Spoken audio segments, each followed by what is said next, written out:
are just hyperactive and have difficulty with attention, and now we've just labeled that, we've medicalized it and labeled it pathological, even though it's fairly normal. But it is possible that technology is increasing to attention problems. This is something that worries me.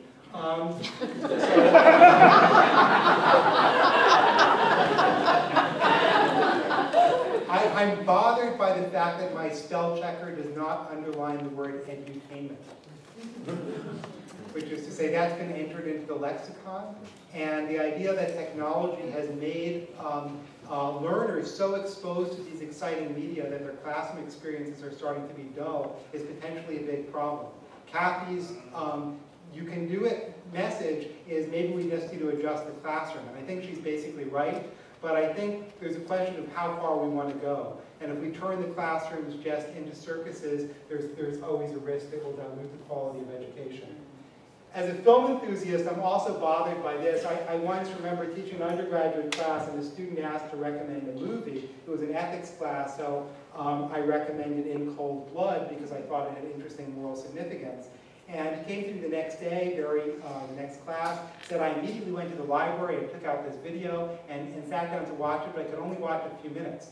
And I said, "What's wrong? It's this gripping, exciting movie about a serial killer." And he said, "Well, it was black and white." And my favorite movies are not only black and white, they're subtitled, but even worse, they're boring. I think some of the great works of art and the great works of cinematic art are ones that require a great deal of patience. They're challenging, ones that sustain attention. This is my favorite quote about cinema, and it comes from the famed Persian director Abbas Kiarostami, about his own film taste. And I'll read it from my screen. Maybe I'll read it from up there so I can stay with the mic. "There are films that nail you to your seat and overwhelm you to the point that you forget everything, but you feel cheated later. These are the films that take you hostage. I absolutely don't like films in which the filmmakers make their viewers hostages and provoke them. I prefer those that put the audience to sleep." And he says later that it's these films that he ultimately remembers. These are the ones that keep him up at night. These are the ones that haunt him afterwards. Entertainment is cheap in that it's disposable. Once it's done, you're finished with the highs and the lows, and you're left with nothing. The more challenging works, the ones that require sustained attention, are often ones that are difficult to endure, and it might be that this capacity to keep flicking channels with our remote controls or changing websites with hypertext is going to impair our capacity to endure such challenging works. The ugly, so to get things a little bit more disturbing, Cathy talks in a book about media violence, and she does point out that the world is getting nicer. People are kinder and gentler. Crime is down. By many measures, the demographic who are most exposed to media are also the most peaceful people ever to have existed. And I think we need to remember that. On the other hand, there is some evidence that exposure to violent media, including television, movies, and video games, do have an impact on behavior and make people more violent. So the person who's been most involved in sort of spreading this information is a guy named Raoul Huysmans at the University of Michigan, and by his numbers, the impact of media violence on aggression is pretty close to the relationship between smoking and cancer, which is to say the statistical relationship between exposure and the probability of an increase in violence is extremely high.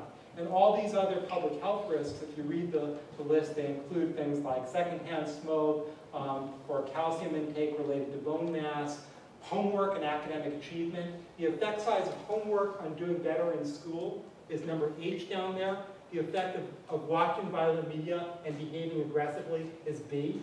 So you can see the effect size of violent media is greater than the effect size of homework. Looking at video games, you can see that video games make many of us more violent. These slopes indicate people who are both prone to violence to begin with and people who are not.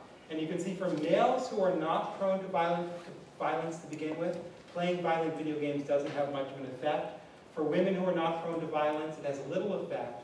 But there is an interaction such that people who are prone to violence and then play these violent video games will often become significantly more violent to a point where we might be worried. Social attitudes. Consider sexism. So Karen Gill has done some nice work. This is actually from a video game. It's a still from a video game. So in addition to making us more violent, video games may make us more sexist. So after exposing people to these positive representations of professional women and representations of women from very mainstream video games, she measured attitudes towards sexual harassment, and she found that especially in men, attitudes towards sexual harassment, being more tolerant of sexual harassment, dramatically increases after being exposed to the sexist video games as compared to the pictures of professional women. One reason why this is important is not only are we exposed to sexist video games, we're also exposed to this, to pornography. So the internet is a huge source of pornographic media. And if you just look at this slope, this is showing porn consumption as a function of years. And the number of viewers of porn sites, this is measured in the millions, and this is only up to 2008, has dramatically increased, has tripled since the early part of the 2000s. And these depictions of women are very often demoralizing, objectifying in ways that could have an impact on behavior. In fact, I conducted a study with an undergraduate of mine back when I was at UNC on exposure to pornography and attitudes towards harassment, and we found, unsurprisingly, that after watching pornographic images, people were more likely to say it's acceptable to harass women sexually. This is from the Huffington Post. So a key concept in Cathy's book is crowdsourcing, and this is the idea that rather than having some centralized or executive body making decisions about what to do, a panel of experts, we should distribute tasks to people out there in the community. Crowdsourcing has been a key concept in recent conservative politics, and this is a Huffington Post article talking about how the Tea Party is basically a crowdsourced concept, that the Tea Party emerged by giving over policy decisions to people who weren't part of the expertise in Washington. And to use a sort of Nietzschean term, if you give politics over to the rabble, this is what you will get. Maybe you're enthusiasts about the Tea Party here, but one concern is that ordinary people's views about policy might be less successful than the views of experts in the field. And a final remark along these lines, and here my old red colors will show a little bit, but there is a danger that technology is really an instrument of capitalism that first and foremost, it's a tool for selling products, it's a tool for fetishizing commodities, it's a tool for alienating labor by removing them further and further away from the consumer, and so on. So the kind of risks that in this information age where we're constantly bombarded by images of things we should buy, we might be giving over to an instrument of capitalism. If you're a big fan of that, that may be a good thing. How many of you are wearing or holding some object, an article of clothing or a piece of technology that you purchase online? So a fair number of us, I'm sure if that question were asked 5 years from now, that number would go up. So what to do about this? So I don't know how many of you caught this guy on YouTube, but there was a recent YouTube thing that went viral about a guy killing a MacBook Air with a knife. So I wanted to share that. It's a MacBook Air. This is a laptop computer. Oh, killing them back. So all of us have these moments. He's frustrated with the product because it has a faulty hinge. But so one thing we might consider doing once we've sort of seen the bad and the ugly, smug satisfaction. Once we've seen the bad and the ugly, is we might want to sort of just get rid of technology. It's this horrible thing. But of course, that would be a mistake. That would be this. Technology is here. We're not going to get rid of it. So with Cathy, I want to end by just suggesting that we really need to accept technology is here. It's changing our brains, and we need to sort of harness that power. One thing we can do is digitize everything. And I mean to be a little contentious by including the Pirate Bay in this list. That's Google's books, JSTOR, that's the Hermitage digital library. So for those of you who haven't made it to St. Pete's lately, you can see the Hermitage collection online. And you can, of course, get lots of wonderful pirated movies and other arts that would otherwise be unavailable. Make everything digital. That could increase our knowledge base in a decentralized way that could be very good. Pro-social gaming. This is a little creepy, but this is a game from Japan called The Little Robot. And this robot does things around the house. And it turns out that if you give people this pro-social game to play for a while, it actually increases their pro-social behavior. They're kinder, they're more generous, more charitable. Violent games make us more violent, but pro-social games make us more pro-social. So maybe we just need to get gamers to come up with more games like this. I don't know about the sweeping. Maybe I've just played too much in June. This is an idea that was already mentioned, but the idea of hypertext. So suppose your attention span is 5 minutes. So Jonathan Schooler did this study where he gave people War and Peace, and he said, read this, and every once in a while I'll probe you to see if you can report like the last sentence you read, and he found that every 5 minutes people space out. Now, this is War and Peace, which is sort of, you can imagine spacing out while reading War and Peace. But you know, that's going to happen. It's going to happen inevitably. It's not just technology, it's the damn book. But because of our hypertext world, that spacing out could be turned into an advantage. So you find yourself getting bored. One thing you could do is imagine a hypertext version of the book where you could link to key terms and concepts and suddenly get information about the historical facts on the basis of which the book is made. So that sort of availability of information, sometimes when I'm sitting watching a movie at home, I'll look up some information about the performers or the director. My laptop will sit with me there. There's something perverse about that. But my brain has been damaged by technology. And now that it's done that, now that I need this constant stimulation, I can channel this in a positive way. And instead of getting my email or looking at porn while watching a movie, I can instead read about the director. So we need a hypertext version. We need better pornography. This is still from a movie called Dirty Diaries, which is actually a collection of short films that was made by some progressive filmmakers that includes a lot of sort of progressive porn, feminist porn, queer porn. And the idea is that pornography could be taken control of in a way that the typical formula, there's actually a formula for a typical sexual encounter in a porn film. That can be just violated. We can transgress against that and create porn that's not objectifying, that opens up new possibility.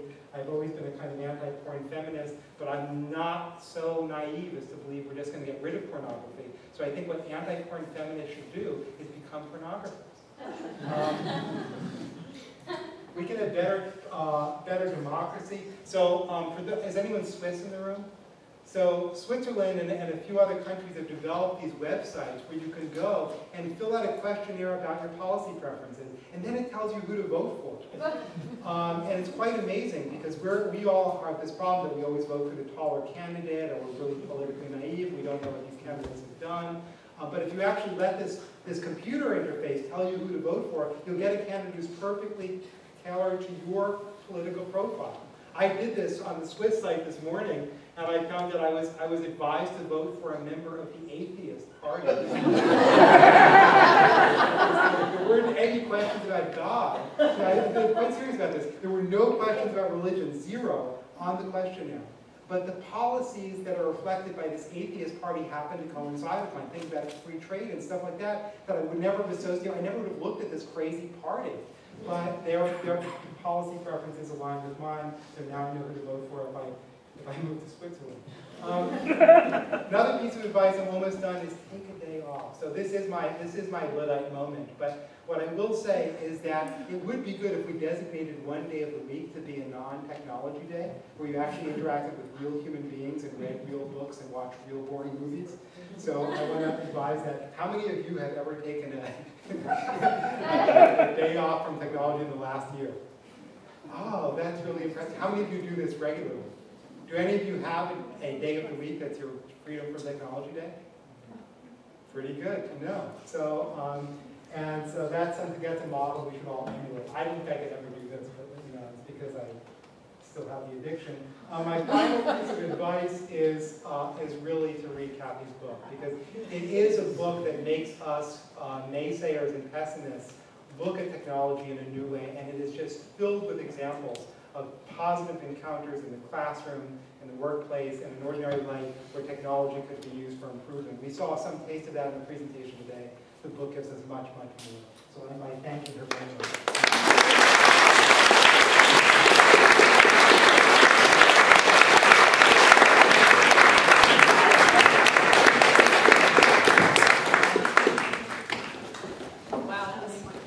That was really interesting.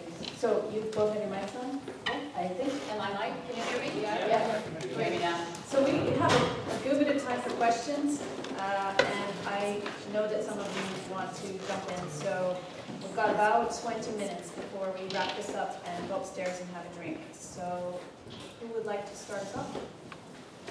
And for questioners, if you just come to the mic. Oh, right, because we're actually being filmed. You're not being filmed, but your voice is being filmed. All right, Yeah. I don't like That's all my right. voice, but if you don't know who I am online, it's okay. That's right.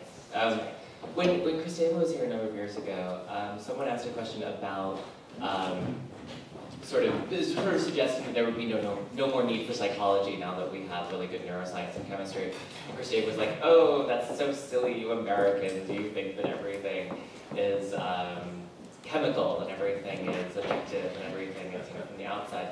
And I feel like I see a lot of the humanities kind of picking up on neuroscience. And I was just wondering, because I'm not really in it, is there a lot of impact that we're having on the neuroscientists? Like, are there places where the humanities are making a big impact? Just because I don't know what they are. So I'm really curious if this is sort of a one-way road where we're kind of getting a lot from them and being influenced by them, or if I'm even drawing like an us-them division that's not okay to make. I think that's an interesting question. You know, is Jesse a neuroscientist as a philosopher, and is a philosopher of the humanities? So I think, I think neuroscience is a term that's now being used very, very broadly to be everything from consciousness and even history of consciousness to experimental psychology to, and I'm not even sure. See, I guess that's a fumbling way of saying I don't really believe in that division anymore. And I think neuroscience is one of the really interesting cases where culture, empiricism, theory, history, experimental methods, research methods, critical thinking all merge in fascinating ways. I mean, one reason I love reading neuroscience, I mean, I'm kind of a groupie. I mean, I love reading a well-constructed experiment. But I read it almost like I read a poem in the sense that there are really clear rules, and how those rules are made to work are very beautiful sometimes, And I guess I don't see that it's a, do you consider yourself a humanist?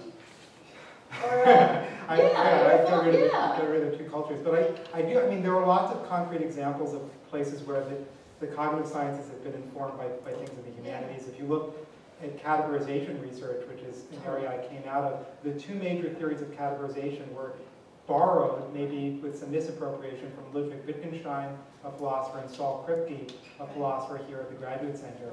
And in neuroscience, institutionally, it's a bit harder because the level of the thickness of the wall between neuroscience and the humanities is greater. But I see progress there as well. I just spent part of the summer in Aarhus, Denmark, where there's a Center for Cultural Neuroscience, where they're looking at the social sciences more broadly, including anthropology, but also the humanities, to start thinking about ways that brain science can be informed by a richer knowledge of human diversity instead of getting at our hardwired biological selves. I think we're moving more and more away from that sort of hardwired biological and looking at more flexible and cultural-driven and learning-based ideas of human being. Let's hear from someone else. You're all gobsmacked. By the way, I not only think we need better porn, I think we need better video games. And that's what I do with the MacArthur Foundation, is we focus on learning games, some of which are very calm. Tracy Fullerton and Bill Viola have been working on games that operate not at 60 miles per hour, which is the normal speed of a video game, but at 5 miles per hour. And they're about respiration and helping people out of kind of a modernist 20th century idea of overwork to actually use the game to help learn to breathe in different ways. There's some amazing games for like face recognition for people who have autism and other spectrum disorders.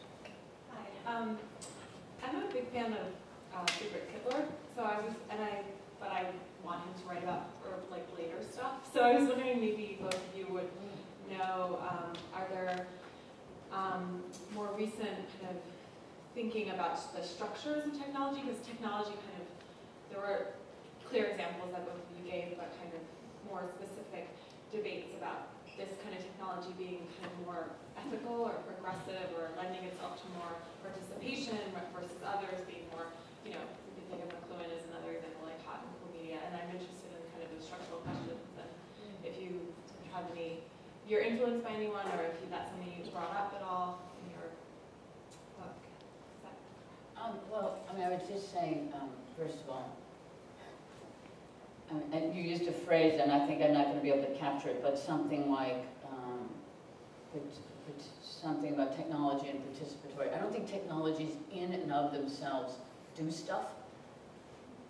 You know, in other words, I think, I mean, I'm an optimist by, because I'm an activist, so I'm an optimist to power my activism in a very profound way. But I'm actually not a techno-optimist because I'm not a techno-determinist. I think these are tools that exist. They do power our world. We have to understand them better and use them in ways that serve us, not having us serve the tools. Hitler's idea is a little more, I would say, not utopian, because he's not a utopian, but a little more determinist in the sense of how the structures of technology actually govern our lives. I think we have opportunities, and I think the fact that the World Wide Web, which is every day, if we don't fight to keep the World Wide Web open, it's just going to be as boring as the 20th century was. And I actually wasn't a big fan of the 20th century. By which I mean, it is pretty amazing to think of something without a central node. On the other hand, you know, with the Arab Spring, we saw Libya and Egypt turn off the cell phone towers, and with the BART strikes, we saw the authorities turn off the cell phone towers in San Francisco, and there was barely a murmur of protest from any of us. That's the kind of thing, that's why I want people to understand technology. Really? In San Francisco, the cell phone towers were turned off, and there wasn't a nationwide protest? We, Americans, the land of the free, home of the brave, didn't protest that? That's, you know, there's some real issues of labor, liberty, education that I think are really important. And I think Hitler's point of view is a little, runs in a different direction. But you probably can. I do think we're seeing a new brand of activism in the form of cyber terrorism. So some hackers yesterday on 9/11 got hold of the NBC website and posted a story that there had been a terrorist attack in New York. And we all saw the WikiLeaks story making headline news. I think these people who are using technology to either disseminate information that's been classified, create more transparency, or in some cases to thwart or problematize the authority structure of network outfits that have been giving us the received view about what the news is, are opening up new possibilities. When you see the BBC end every story with a little question, are you there? If that became more immediate, more real-time, more transparent, where people who are on the scene could immediately report in, just with their cell phones, and take over what the journalists are leaving out, then I think we could see much more positive pro-social use of technology. But right now, I am bothered by the fact that people on campuses are not as active as they were in previous generations, and I think technology at this point might be playing into that. So we're leading lives that are deferred, we're leading lives that are displaced, we're leading lives that are symbolically disconnected, and I think the idea of real activity where taking, having an impact on your community involves getting away from your computer and going out there is something that we need to remember, and the Arab Spring might be a healthy corrective for all of us. Actually, the Pew studies suggest that this generation is the most socially concerned, environmentally concerned, least racist, least sexist, least homophobic in terms of survey data that they've been collecting for about 30 years. Also, the Scholastic Association, you know, those little books you got in 7th grade, have just in the last maybe month came out with something that was profiled on McSweeney's, I think within the last few weeks, that this generation, kids under 15 read more novels than their parents read, and they read more novels than their parents read when they were that age, when they were 15. That's pretty interesting. I mean, I think we're just starting to see very, very interesting real-time research on how people are using media. CUNY, yep, you too. Go ahead, and then your good stuff. Yeah. Sure. Yes, go ahead. You're there. It's good. I just kind of wanted to bring back a question about the point, you know, your student who didn't want to watch the black and white movie. Yeah. And one of the concerns I have that I think ties into that is like these social media, these technologies, they show us what they want, they show us what we want to see, and you could talk a little bit about that. You know, so the fact that two people can search the same thing on Google, and they'll get completely different results, or your Facebook feed will filter out people who don't have the same political views as you, and you have to like go out of your way to see it.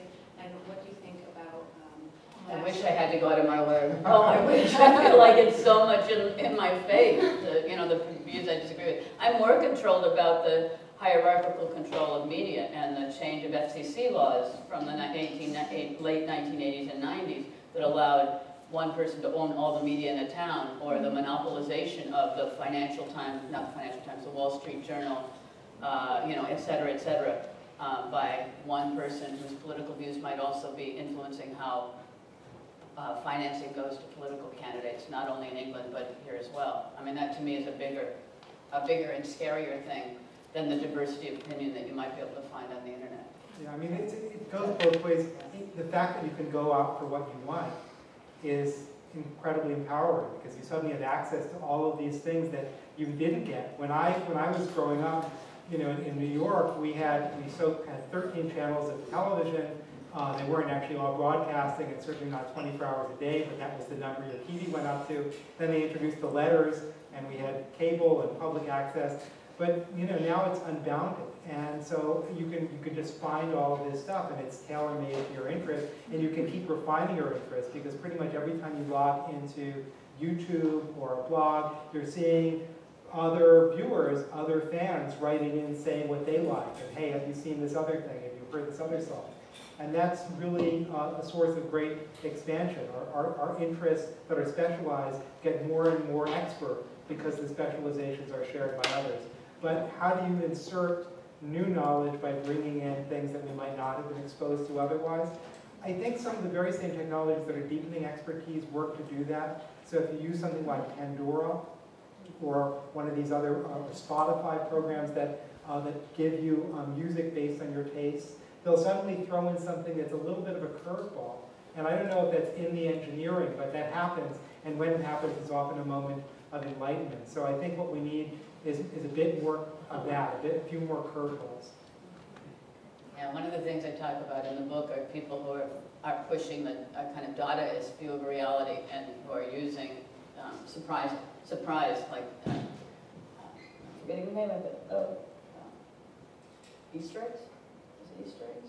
Where you can put surprises in websites so that somebody thinks they're clicking on something, and then suddenly there's a huge, something very disruptive that appears. Go ahead. Thank you. Around the time Steve Jobs was stepping down, you know, from the Apple as a CEO of the company, I've read, I think it was New York Times or somewhere. There's a very interesting article about him, and where sort of the article was about how his sort of college education and how his interest in calligraphy really sort of really inspired him to produce this just amazing, you know, work that somebody had the compulsion to kill. Right? It's very interesting. I see the paradox, you know, and also in relation to this discussion about two cultures question. I mean, I guess my question looks back into the first question we had about, you know, the impact of technology onto humanities. But then we can think about it in bi-directional way, and what about the impact of just traditional humanities, the sensibilities that we have, and traditional kind of cultures and kind of, you know, the training that we've been having. How does that impact, right, this technology, or how does that sort of feed back into this sort of creative energy that we have? So I guess I'm interested in something like technopoetics, right? I mean, we talk about this techno-optimism and techno-danger that we talked about earlier, like in the small Q&A, and so I guess sort of the question here is if we are trying to sort of find a third space where these two cultures sort of merge, and that's what we're trying to look for, right? Some kind of marriage or some kind of partnership. How do we then rethink the sort of the so-called traditional humanities sort of tradition or resources that we have? So it's not really just a question, but somehow, I mean, how do we just think through two together, right? Instead of just focusing too much perhaps on the one directional impact. What about the other one? It's a question. When I was vice provost, I helped create this program, Information Science and Information Studies, and we had a big public forum about it because it was a shift in direction. And we're not, Duke University is not MIT, so it was a big issue. And some medievalists and classical scholars were there being very resistant. And I said, what are the enrollments like? And they're like, we don't understand it, but we're having more undergraduates come into classics and medieval studies. I was like, it's because classics and medieval studies are a game world, right? And in fact, now we have a virtual reality lab, which is classics students working with engineering students, where they're creating like the comparative ancient worlds. And I mean, it was a big turning point moment. My students love poetry and have poetry circles, and write poetry and publish their poetry online. I don't think there's anything, we live in a culture that certainly devalues the humanities and arts, especially the defunding of arts in schools, but I think in general. But we also live in a culture where museum attendance is way up, soaring. And not just for the Alexander McQueen show, where library attendance is way up, where book buying is way up. We haven't figured out the finances of this, and I am hugely concerned about that. But in terms of like what we do is in the humanities, there's a public world out there. I mean, people who make public and open projects are always astonished how many people come and visit those projects. You know, the more open we are with the fruits of our labor, it seems like the more the public appreciates the fruits of our labor and wants to defend the fruits of our labor. That politics is a different issue, finance is a different issue, but in terms of a love of what we do, I'm not sure that it's as antithetical as it has been for the last 120 years. We may be in a new moment where there's real grounds there for mining.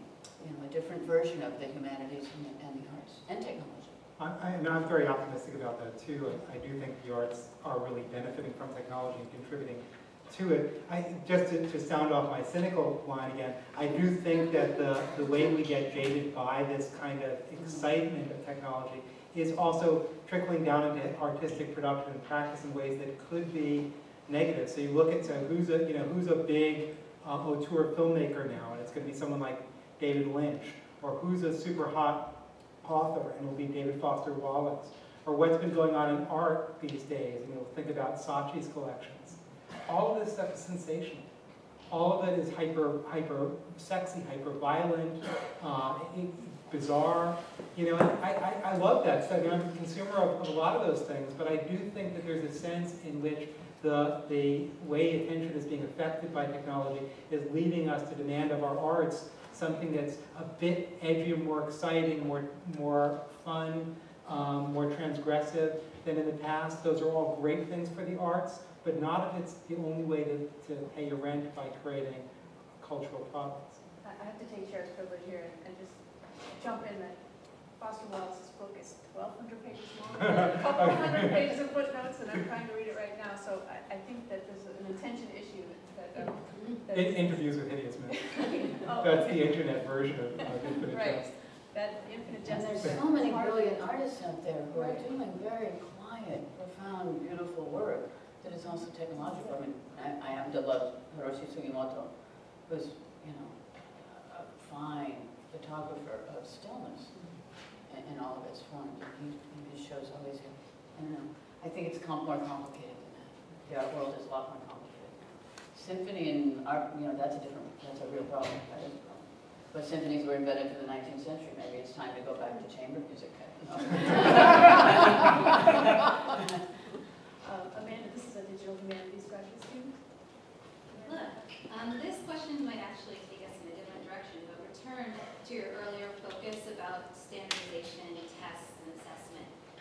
In a recent article in the Chronicle about collaboration in higher ed, you described one of your kind of answers to this question by crowdsourcing assessment to your students as students grade each other in the course. But here at CUNY and in many other places, we must teach to a departmental test, which in many cases the professor does not design, nor do they actually evaluate. They don't grade or design the departmental test. So my first question is, how do you implement creative, new technology in a classroom in order to meet an antiquated end? And my second part of that question is, do you have advice to us in the room who are working in this system on how to fight against that, right? How to rage against this system in which we have no control? Yeah, I spent a lot, I take that question so much to heart. I spent a lot of time in classrooms of public school teachers, and I helped too. I worked on, as part of the MacArthur Foundation, as a public school here that works totally within the teachers union and a great testing called Quest to Learn, which is a game-based school. And before anyone thinks about what that is, that's like games, that's narrative. Let's have sixth graders read all of the Iliad and all of the Odyssey, and let's have them read the Bhagavad Gita too, because those are great narrative stories, and that's the beginning of storytelling. So it's game-based, but it's game-based in an incredibly thoughtful, historical and profound way. It's doing very, very well. It's a public school. But I was also interested, you can't get around, that is the law, you have to have end of grade testing. So then what I was interested in was talking to teachers who said, yeah, we have to do it. So here's what else I do. And what I found over and over again were people who did really creative and wonderful things from September until March.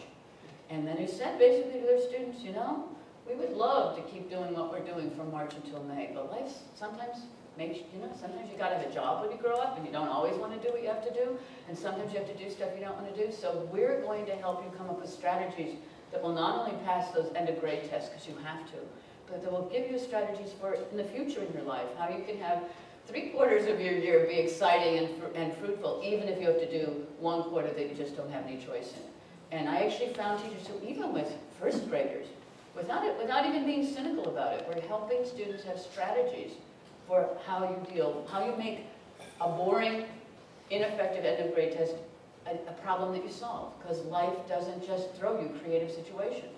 And so how you can use your creativity and your selfhood to actually deal with a situation that might be